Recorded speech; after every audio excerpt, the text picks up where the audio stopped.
All right, let's talk about credit cards. Yep, those shiny little plastic traps that somehow make you feel richer and poorer at the same time. Now, I'm just a cat. I sleep 18 hours a day and knock glasses off tables for fun. But even I know that the human obsession with credit cards is weird. Like, you borrow money to buy stuff you probably don't need, then pay it back later, with extra. That's like trading a mouse for a promise of 2 mice tomorrow, but also giving away your tail. So here's the deal. Credit cards are basically tiny loans wrapped in convenience. Every time you swipe, tap, or insert that card, you're not paying with your money. You're borrowing. It's like a human saying, future me will totally handle this. Spoiler alert, future you is crying into a spreadsheet. And the interest? Oh boy, if you don't pay the full amount on time, they'll charge you interest. Basically a fee for being broke. And it's not a cute little fee either. It's more like a surprise vet bill you didn't see coming. One minute you bought a $4 coffee, and a month later it's $4.97.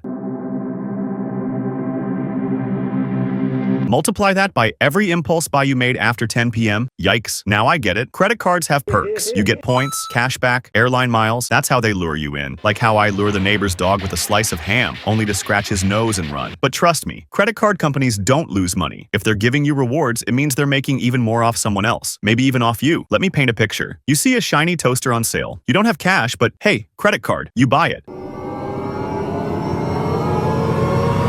Boom, instant toast in your life. But you only pay the minimum balance. So the bank says, cool, pay us interest. Fast forward a few months, and that $40 toaster has cost you $70. It's like buying a designer handbag for your bread. It gets better, or worse, depending on how you look at it. Credit card companies know human behavior better than most humans do. They design statements to show the minimum payment in big, bold letters and the full balance in tiny font. Why? Because they know most people will pay the minimum, and that means more interest, more profits, more yachts for their executives.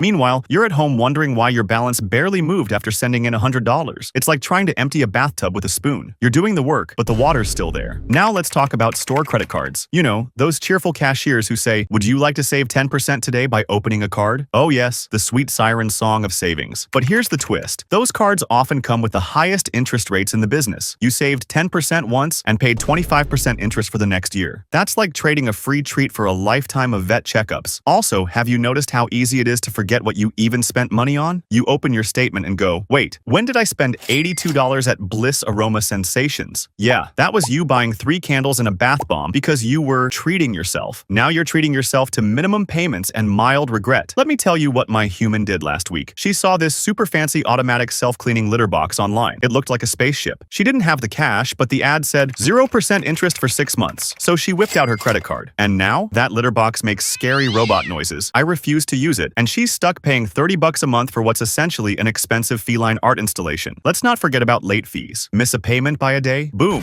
$35. That's like me knocking your cup off the table and then charging you for the cleanup. And the worst part? That late fee can cause your interest rate to spike, like permanently. Suddenly, your 18% card is now 29%. That's not interest, that's financial arson. Now, I know what you're thinking, but Kat, I need a credit card for emergencies. Sure, emergencies happen, but here's a thought. Maybe a real emergency fund would be better than relying on borrowed money. I mean, if I used a credit card every time I ran out of catnip, I'd owe PetSmart my whiskers by now. Let's dive into another angle. Psychology. Studies show people spend more when they use a credit card instead of cash. It feels less real, like Monopoly money. You're not handing over $20 bills and watching your wallet get lighter. You're just tapping and walking out like some kind of financial ninja until the bill shows up, and it's less ninja, more horror movie.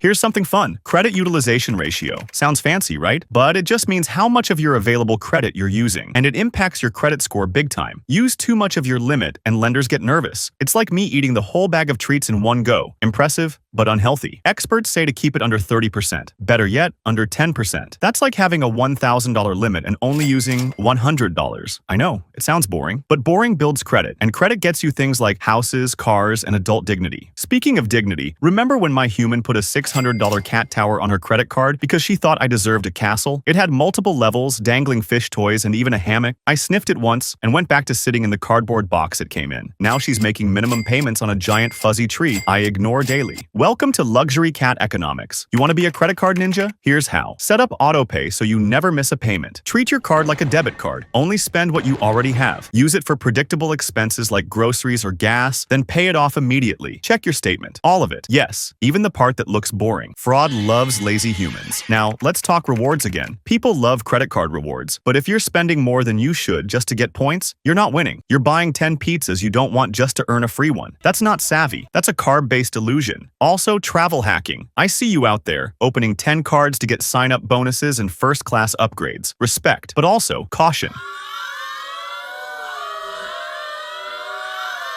If you miss a payment, your whole plan collapses like a stack of expired tuna cans. And closing cards can hurt your credit score if it shortens your credit history. So unless you're super disciplined, maybe don't play the airline mile lottery. Oh, and fraud protection. Yes, credit cards do come with some security. If someone steals your number and buys 12 inflatable flamingos, you can dispute the charges. That's great, but don't get too cocky. Scammers are smart. One day it's a weird charge from New Jersey. The next day, someone's buying jet skis in your name. And no, you can't keep the jet skis. And you know what's sneakier than scammers? Subscription traps. My human once signed up for a gourmet cat food delivery because yes, I'm spoiled, and forgot to cancel the free trial. 3 months later, she realized she'd been charged $48 every month, and I didn't even like the food. I preferred the cheap tuna cans from the dollar aisle. That's the power of autopay. It silently drains your wallet while you argue with a customer service bot. Now let's talk about grace periods. Sounds heavenly, right? And it kinda is. Most credit cards have a grace period, usually 21 to 25 days, between your statement closing and the due date. During this time, if you pay your balance in full, you don't get charged interest. Miss that window though. Interest starts stacking up like unopened Amazon boxes.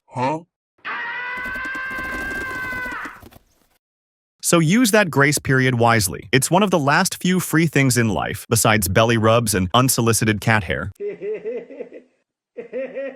Finally, let's address the emotional side. Debt stress is real. It keeps people up at night, causes fights, messes with your mental health, and all of it started with a little plastic rectangle that said, "Buy now, cry later." So what do? Be smarter than the system. Credit cards are tools, just like claws. Use them wisely, and you can climb high. Use them recklessly, and you end up stuck in the curtains meowing for help. Here's your checklist. Know your due date. Know your interest rate. Pay more than the minimum. Use 1 or 2 cards max. Avoid cash advances. They're the financial equivalent of eating gum off the sidewalk. Monitor subscriptions. Seriously, check those charges labeled recurring. And most of all, talk about money with friends, partners, even your cat. Because silence keeps people in debt, but conversations, those open doors. So the next time someone flashes their fancy platinum card, don't feel envy. Feel informed. You've got the knowledge now. And knowledge, my friend, is more powerful than any cashback offer. Now tell me, what ridiculous thing have you bought with a credit card that you kinda regret, but also kinda don't? A robot vacuum? A velvet couch? 19 different flavors of hot sauce? A custom-made bow tie for your cat? A heated bed your cat ignores? It's okay, you're among friends. And one judgmental, but wise, cat.